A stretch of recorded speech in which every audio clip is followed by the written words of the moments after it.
beberapa komponen ekosistem tidak mampu bertahan.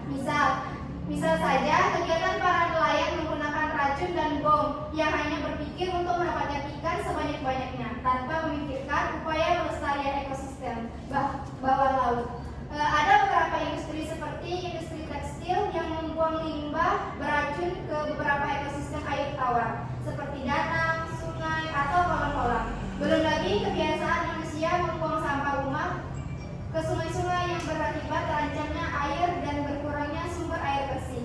Jika kegiatan ini dilakukan secara terus-menerus, manusia juga yang akan menuai akibatnya. Oke, tepuk tangan dulu untuk saudara.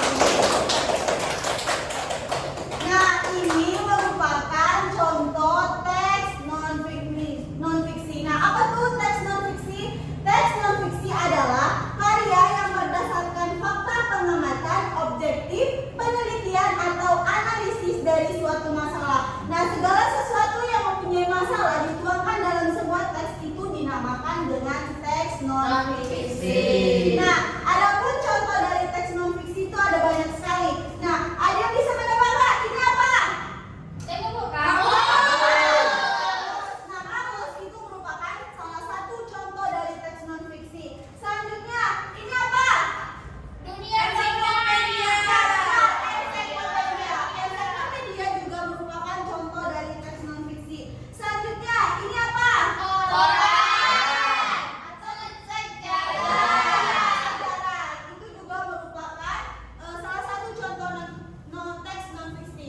Nah, adapun contoh teks non-fiksi itu ada banyak seperti yang sudah Ibu jelaskan tadi, yaitu pertama ada ensiklopedia, ada artikel, berita, sejarah, peta, kamus, karya ilmiah, skripsi, biografi, diagram, dan lain-lain. Itu semua merupakan contoh dari teks non-fiksi. Oke, masih semangat? Masih, Bu. Selanjutnya kita akan membahas tentang bagaimana sih teknik penulisan dalam teks non-fiksi. Ada cara yang dilakukan untuk menulis teks non-fiksi itu. Jadi, menulis teks non-fiksi itu tidak sembarangan. Ada cara-cara yang harus dilakukan. Yang pertama, ada yang bisa baca? Oke, silakan Putri Wahyuningsi. Yang pertama, bahasa emosional. Yang kedua, mengatakan hal-hal sederhana. Yang ketiga, menggunakan struktur naratif. Yang keempat, menggunakan sudut pandang yang berbeda. Yang kelima, berfokus pada detail.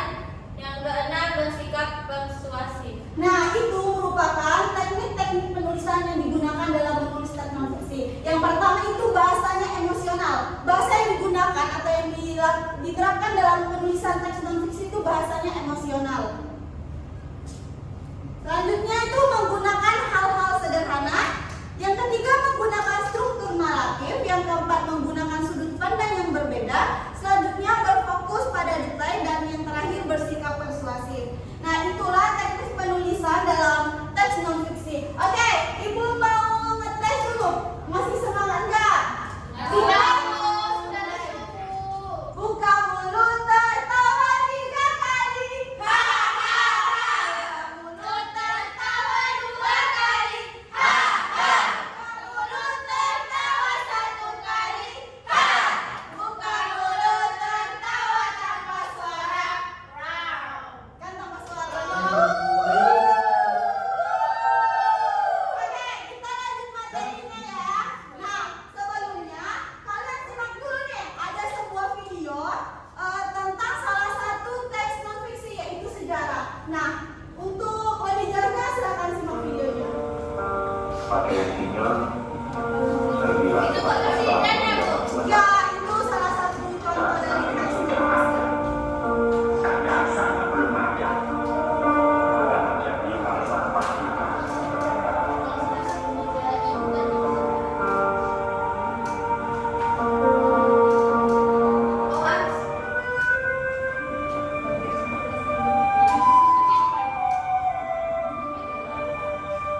seperti yang tadi kalian sudah menyimak kan video tentang sejarah Sumpah Pemuda. Ibu akan memberikan tugas diskusi untuk kelompok 1 yang ini berempat, kelompok 2 yang ini berlima. Oke, Bu. Oke, Bu. Dikerjakan ya. Iya, Bu.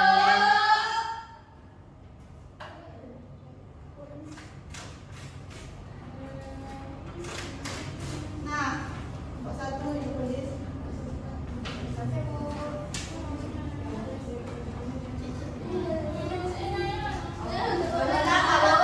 Tugasnya apa, Bu? Tuliskan informasi yang kalian dapat dari video itu. Oke, Bu.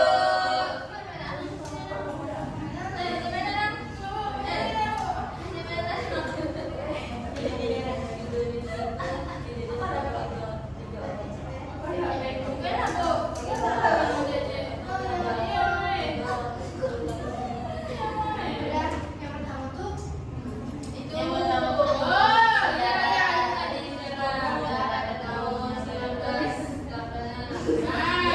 yang kedua Budi Utomo.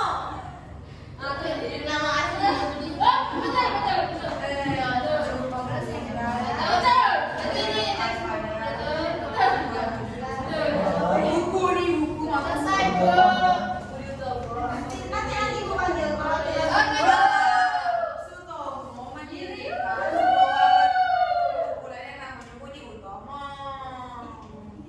Ibu, tulisan tadi jelek. Bro, kata tadi minggu depan. Dikumpul ya Bu. Bu, Ibu, dikumpul ya Bu. Iya nanti. Iya. Satu orang presentasikan jawaban bacakan hasil diskusinya ya. Oke.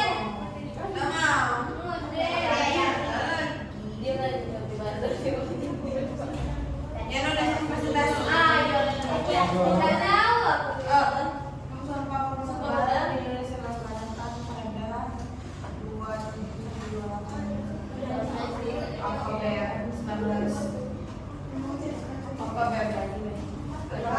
Sudah?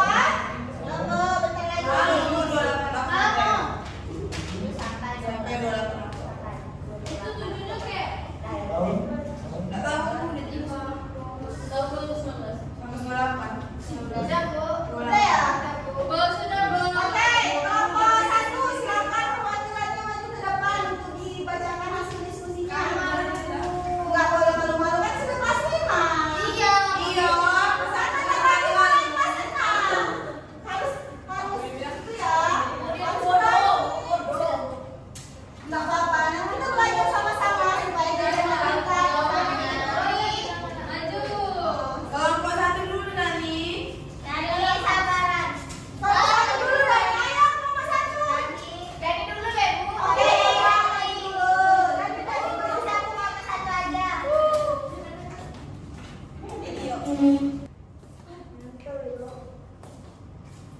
Informasi yang kami dapat dari kelompok 2 yaitu yang pertama, Indonesia dijajah Belanda 3,5 abad atau 350 tahun.